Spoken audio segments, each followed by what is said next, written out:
Digital Services Act, or DSA, is a landmark EU law regulating online intermediary services in the EU. It already applies to a number of large platforms and search engines, but will apply to all other service providers from the 17th of February 2024. The DSA applies to any service provider offering services in the EU, regardless of whether they have an establishment here. For example, non-EU services can be caught on the basis of user numbers in the EU or other factors such as local language or local advertising or currency. However, mere technical accessibility of a website from the EU does not suffice. The DSA identifies three main categories of intermediary service, namely caching, mere conduit, and hosting. It's important to carefully determine which category of service your service falls within, because the DSA takes a risk-based approach to regulation, such that the obligations that apply to services can vary widely depending on the category your service falls within. Caching and mere conduit services are the hidden underlying infrastructure services that the internet relies upon for functionality.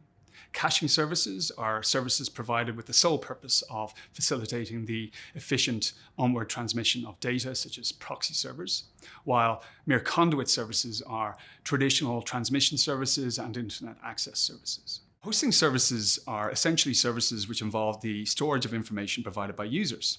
But unlike caching and mere conduit services, such storage is of a non-temporary nature.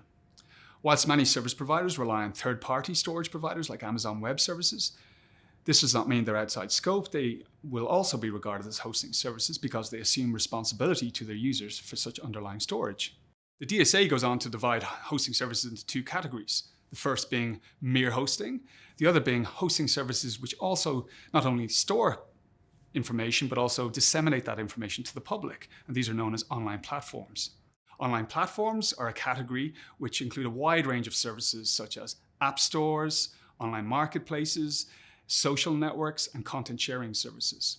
But it can even include messaging services which facilitate the sharing of content via open channels or groups. But it does not include services for which public dissemination is a minor ancillary feature or a minor functionality.